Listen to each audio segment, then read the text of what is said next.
Farmer Mohammad, see? Farmer can take the boy out of the farm, but you never take the farm out of the boy. This is a dream country.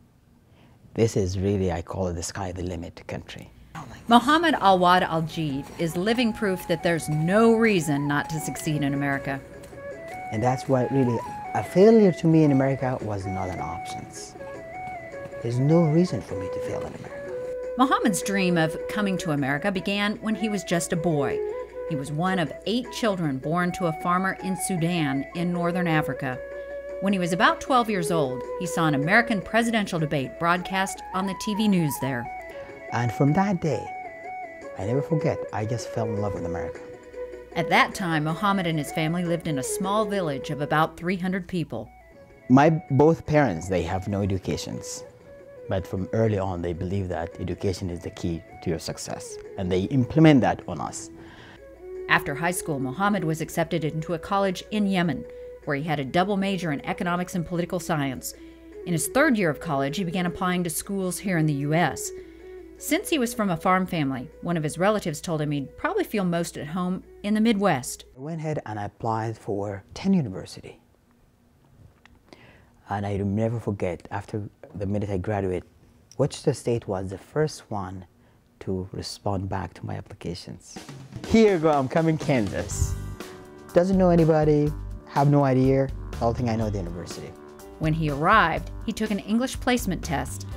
And I started from the bottom, to be honest with you. So I start from the bottom. Taking college courses is tough enough, so imagine taking courses in a language you don't speak all that well. If you want to learn English, school is not enough. Really? Absolutely. You need to get to the street, you need to interact with people. You cannot shelter yourself. So you need to deal with them, you need to talk it, you need to write it, you need to listen it. If you want to be somebody in this country, you better learn the language. So Mohammad decided to look for a job that would force him to learn to speak English. So he applied at McDonald's. I'll be happy if they let me just to clean their floor. Very happy.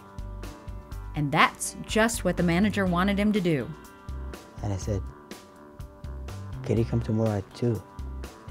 And she wrote the schedule. I never forget. This is my first schedule back in 1992. When he came over, he really didn't speak English very well at all. So what made you decide, we're going to give this guy a chance? Through McDonald's and the training system that we have, you can take anybody, and as long as they're willing to work hard and to follow the procedures, because we're very procedure oriented. So it's easy for anybody to really learn it if they're willing to try it. He couldn't speak enough English to work a register to help the customers, but he sure could clean. He took pride in mopping the floors, he took pride in cleaning the bathrooms, everything. He would clean anything that you asked him to, and he would do it to the best of his ability. That this was not going to be Mohammad's future, but we felt that we could help him out. And it's all my life, I believe whenever you do, give it 100%. So I remember when I clean even the bathroom, when I clean it, they know that Mohammad did clean the bathroom. When I clean the lobby, they know. When I wipe tables, they know. And this is the way of my life. What many of us would see as a job that was beneath us, Mohammad saw as an opportunity instead. I cannot believe it. A 12-year-old farmer from Sudan in America, conversations in English with American. In the meantime, Mohammad was still going to school as well. In 2000, I finished my master's degree from Wichita State University. I haven't taken any student loans. I have not taken any government assistance. I've been in America for 18 years. I have not taken a dime. I work every day all my life in America. This is a price you have to pay for America. If you want to appreciate the country, don't ask America to give you money. Ask yourself, how can you come give America, which is, I think, John F. Kennedy said. That's what really resonated in my head. What can you do for America? What kind of difference you can make? In 2005, Mohammad got an opportunity to become a financial advisor for Edward Jones, a risk most of us would be unlikely to take. You've touched on something that a lot of people use, a lot of things that you have as excuses to fail. whether it be you're a minority, whether it be you speak Arabic. I mean, I can go on for hours. That's a great. That's a great point, because I remember, I never forget, at Edward Jones, after I passed and all that, we are in the session discussions, and one of the veteran, he said, Mohammad, I was the only minority in that group, and he said, Mohammad, I think you're going to be faced with a couple of challenges. Number one, being a minority. Number two, have an accent. I look straight in the eyes and say, guess what? Those will be my strength, not my weaknesses. Don't look at the negative. You can find negative in anything in life, but if you look at the positive, you will find the positive. Positive attract positiveness. Negative attract negative. How you see it.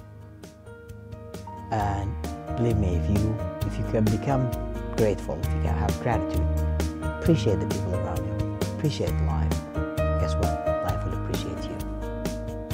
And I am living an American dream. It's really, I don't know how to describe it, but I wish people, sometimes said, I can give you my eyes. I wanted to see how America looks from my eyes. Don't expect America going to hand you something. You need to get out and work with it, and then America will hand it to you in gold. You just need to believe that. Don't play any blaming game. Get rid of that. No blame, no excuse. Struggle, you will make mistakes, but as long as you learn from those mistakes and keep moving, you will be there. You know, and that's why I never blame, in my life, I never blame nobody. If I have to, if I have to blame anybody, I blame myself. When you prove to people that you can do the job, guess what? They will give you the job, regardless who you are. No matter what race, what color, but you have to believe in yourself first. So rather than sit around and wait for opportunities to come to them, Mohammad tells them to create their own. America is not cheap. You have to work hard for that. Without the price, I'm willing to pay. And a price he would willingly pay again. I can go back today to my old job. I do it proudly, with a head up.